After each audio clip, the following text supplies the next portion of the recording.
सबने अटेंड किया था। कौन कौन था जो होलसेल के सेशन में नहीं था, बजट कैलकुलेशन वाले? आप नहीं थे, आप भी नहीं थे, हम भी नहीं थे। अच्छा, आप लोग सारे प्राइवेट लेवल वाले हैं, होलसेल वाला आप होलसेल किए, आप नहीं थे। चले आप पता कर लीजिए उसको अलग से कि वो आपने कैसे किया, ठीक है, वो मैं बता दूँगा। अच्छा, उससे रिलेटेड ना हमने टास्क भी असाइन किया था कि जो बंदे जिन्होंने अभी तक होलसेल कर रहे हैं और साथ में ये बजट कैलकुलेशन भी सीख गया, तो उन्होंने अपने अपने कैलकुलेशन कर दिया। तो आप लोगों ने कंप्लीट कर दिया था जो होलसेल कर रहे हैं स्पेशली, आपने कर लिया, आपने भी कर दिया। और किसने कर लिया? आपने कर लिया, आपने भी कर दिया। अली नहीं आया, उन्होंने भी कर दिया, ठीक है। लेकिन बजट कैलकुलेशन जो है ना, ये किसी भी चीज़ के लिए ना बहुत ज़्यादा ज़रूरी है, ठीक है। अगर आप कोई भी काम करने जा रहे हैं ना, और जिसमें आपकी इन्वेस्टमेंट लग रही है, तो इन्वेस्टमेंट को आपको पता होना चाहिए कि वो इन्वेस्टमेंट मेरी कहाँ कहाँ पे लगी। जब तक वो चीज़ आपको सही तरीके से मालूम नहीं है कि मेरा बजट जो है कहाँ कहाँ पे स्पेंड होगा, तो उसका मसला आपको ये आएगा कि लेट्स सपोज आपका बजट था $10,000 का और आपने किसी ऐसी प्रोडक्ट पे हाथ डाल दिया जो कि $15,000 का बजट रिक्वायर्ड करती है, तो वहाँ पे आपको क्या आएंगे? मसले आएंगे, ठीक है। वहाँ क्लाइंट भी आपसे हो सकता है किसी टाइम पे आके डिसएग्री कर जाए, वो बोले कि यार आपकी क्या एक्सपर्टीज़ है कि आपने बजट ही सही तरीके से कैलकुलेट नहीं किया, ठीक है। और अगर आपने बहुत अच्छा जो है ना बजट कैलकुलेट किया होता है, तो क्या होता है कि चीज़ें बहुत ज़्यादा स्मूथली चल रही होती है, ठीक है। अच्छा, बजट कैलकुलेशन ना दो तरीके की होती है। एक तो ये होता है, एक क्लाइंट आपके पास आएगा, वो बोलेगा मेरे पास ना कोई बजट का इशू नहीं है, आप बस प्रोडक्ट निकालो, ठीक है। कोई अच्छी प्रोडक्ट निकाल के दे दो, जो भी उस पर बजट लगेगा कर लेंगे, ठीक है। तो ऐसी जब भी बजट कैलकुलेशन होगी ना, इस तरीके का जब भी क्लाइंट आएगा, उसकी बजट कैलकुलेशन हम पहले नहीं करेंगे। उसकी हम क्या करेंगे? पहले प्रोडक्ट फाइंड करेंगे, उसकी सोर्सिंग करेंगे। जब उसकी सोर्सिंग फाइंड हो जाएगी ना और हमें पता लग जाएगा इसमें हमें मार्जिन हो रहा है, देन हम जाएंगे उसकी बजट कैलकुलेशन की तरफ। क्लियर है यहाँ तक? अंडरस्टूड, ठीक है। सेकंड नंबर पे एक क्लाइंट आता है जो कि बजट लेकर आता है, वो कहता है भाई मेरा टोटल बजट ही $15,000 है, ठीक है, और मुझे इसके अंदर ही लॉन्च करनी है, इससे ऊपर मैं नहीं जा सकता, ये मेरा बिल्कुल फाइनल बजट है जो मेरे पास है। नॉर्मली ऐसा होता नहीं है कि क्लाइंट के पास पूरा फिक्स बजट हो, उनके पास उनमें ज़्यादा पैसे होते हैं, लेकिन फिर भी कुछ क्लाइंट होते हैं जो चाहते हैं बस ये जो मैंने आपको अमाउंट बताती है ना, इसके अंदर ही आप करें जो आपने करना है, मैं अलग से नहीं अफोर्ड कर सकता। यहाँ पे बजट बहुत ज़्यादा ज़रूरी हो जाता है कैलकुलेट करना, कि जो चीज़ हमारी जो हमें क्लाइंट ने प्रोवाइड की है उसके अंदर ही रहते हुए हम उसको एक कैलकुलेशन दें कि ये चीज़ हो सकती है, ठीक है। ये दूसरी बात है। अच्छा, कुछ क्लाइंट ऐसे आते हैं वो कहते हैं कि यार मेरा बजट तो $15,000 का है, लेकिन इसमें ना अगर आपने कोई अच्छी प्रोडक्ट निकाल दी है, अगर कोई थोड़ा ऊपर नीच भी चाहिए हो बजट में, तो हम कर लेंगे, ठीक है। लाइक 15,000 है, 20,000 तक भी लग गया तो हम लगा देंगे, मसला नहीं। लेकिन आप 15,000 अपने जहन में रखो। तो ये हमें क्या पता है, दो तीन तरीके के क्लाइंट मिल जाते हैं, और इन दो तीन तरीके के क्लाइंट हैं, इनको इनके हिसाब से डील करना होता है। जो बंदा बोलेगा मुझे बजट का इशू नहीं है, उसकी हम बजट कैलकुलेशन पहले करेंगे ही। उसके हम पहले प्रोडक्ट ढूंढेंगे, सोर्सिंग करेंगे, देन बजट कैलकुलेट करके उसको बता देंगे ये प्रोडक्ट है, सब मिल गया, इस पर इतना बजट रिक्वायर्ड है लॉन्च करने के। वो दूसरा क्लाइंट जो बोलता है मेरे पास बजट पूरा फिक्स है, उसके लिए हम पहले बजट कैलकुलेशन करेंगे ताकि हमें पता लगे कि इस बजट में हम इसको कौन सी प्रोडक्ट लॉन्च करवा सकें, ठीक है। बहुत सारे लोग यहाँ पे क्या गलती करते हैं, मैंने अमूमन देखा न्यू बीज, वो प्रोडक्ट तो फाइंड करते हैं लेकिन कभी पूछते ही नहीं है बजट क्लाइंट से कि आपको किस बजट के हिसाब से प्रोडक्ट चाहिए। एक फार्मूला है मार्केट के अंदर काम करता है, वो फार्मूला ये है कि जितना आपका बजट है ना, उससे कम 1.5 पे आपका रेवेन्यू जनरेट करिए प्रोडक्ट, देन आप वो प्रोडक्ट लॉन्च कर सकते हो, ठीक है। ये उस दिन भी बात की थी, उसको दोबारा समझा देता हूँ। लाइक आपका बजट है $30,000 का क्लाइंट का, तो $30,000 के लिए हमने कौन सी प्रोडक्ट फाइंड करनी होगी, कितने रेवेन्यू वाली, कि वो कितना रेवेन्यू जनरेट करती होगी? $20,000, ठीक है। $20,000 वाली हमने प्रोडक्ट फाइंड करनी है। 30,000 के बजट पे 30,000 रेवेन्यू वाली प्रोडक्ट फाइंड नहीं करनी, कम में फाइंड करनी है, ताकि क्योंकि हमें इन्वेंट्री भी तो मैनेज करनी होती है ना।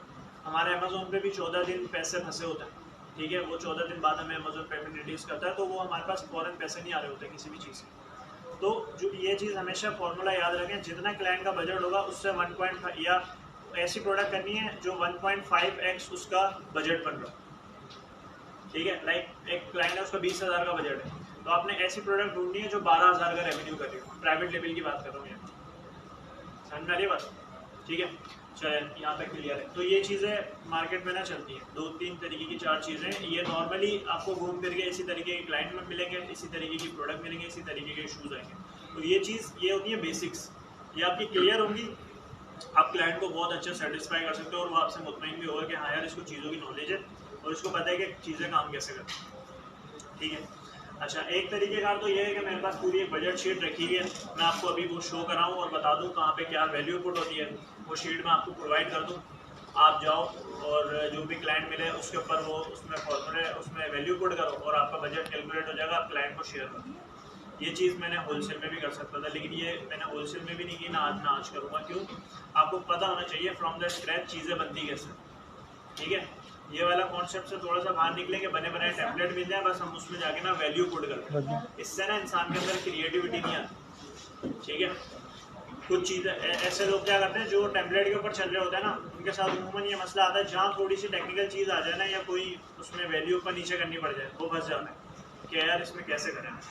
तो मेरा मकसद यहाँ पे ये होता है कि जो चीज़ मैं आपको सिखाऊँ फ्रॉम द स्क्रैच सिखाऊँ, जो चीज़ मैंने सीखी है कि भाई एक चीज़ बनती कैसे, बजट कैलकुलेशन को बनाते कैसे।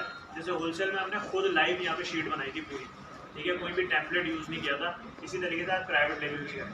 ठीक है, कि प्राइवेट लेवल के अंदर हम फ्रॉम द स्क्रैच चीज़ों को लेके कैसे चलते हैं।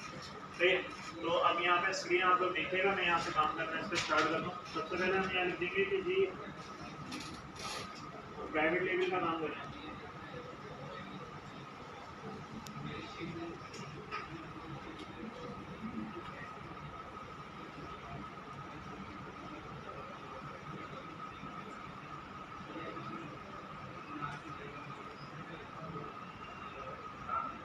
ठीक है, मैंने लिख दिया कि प्राइवेट लेवल बजट कैलकुलेशन।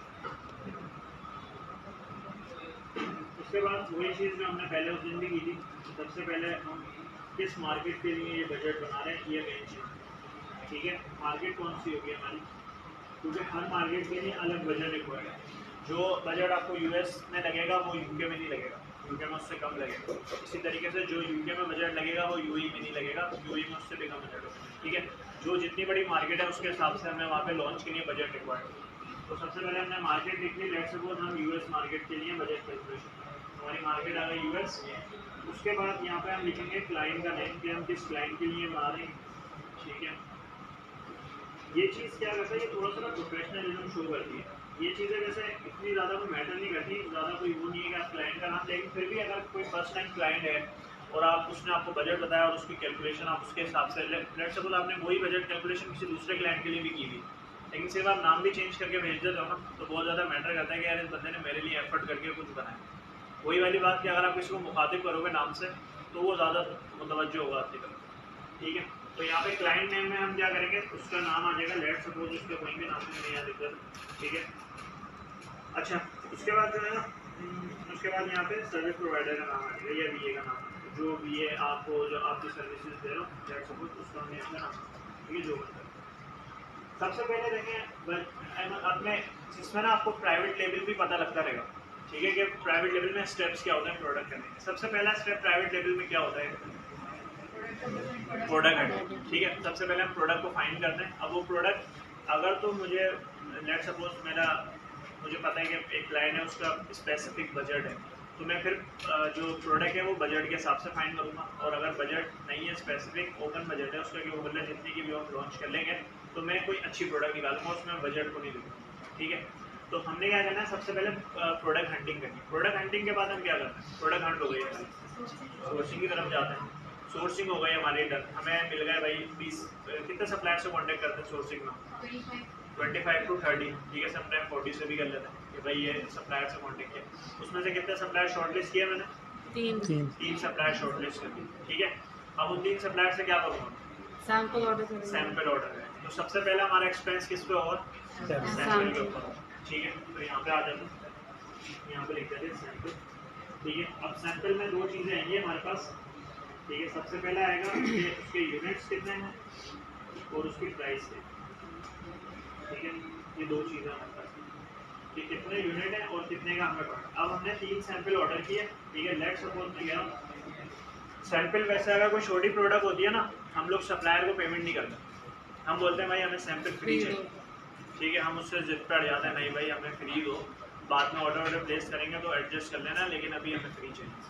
ठीक है, तो हम कोशिश करते हैं फ्री दो, लेकिन फिर भी सप्लायर आपसे एक चीज़ के पैसे लेगा, वो होगी शिपमेंट। तो बोलेगा लाओ भाई शिपमेंट के पैसे दे दो, चलो मैं फ्री दे रहा हूँ, प्रोडक्ट मेरी जो पहुँचाऊँगा ना उसके पैसे दो, तो वो हमने देने पड़ते हैं। तो यहाँ हम एज्यूम कर लेते हैं कि हमें एक सैंपल पड़ रहा है, एक एज्यूम ये कर लें कि हम या तो यूएस भिजवा रहे हैं सैंपल, या हम पाकिस्तान लग मंगवा रहे हैं, ठीक है, दोनों में से एक ऑप्शन होगा। क्लाइंट बोलेगा आप खुद प्रोडक्ट को एनालिसिस कर लो, तो आप क्या करोगे, सैंपल यहाँ मंगवा लोगे पाकिस्तान, खुद आप देखोगे भाई क्या मटेरियल यूज़ किया, क्या साइज़ है इसकी प्रोडक्ट है, क्या चीज़ है। लेकिन अगर क्लाइंट आपको बोलता है कि नहीं आप जो है ना मुझे भेजो, और क्लाइंट कहीं और रहता है, लेट्स सपोज पाकिस्तान से बाहर है, तो फिर आप सैंपल कहाँ भेजोगे, उसके एड्रेस पे, ठीक है।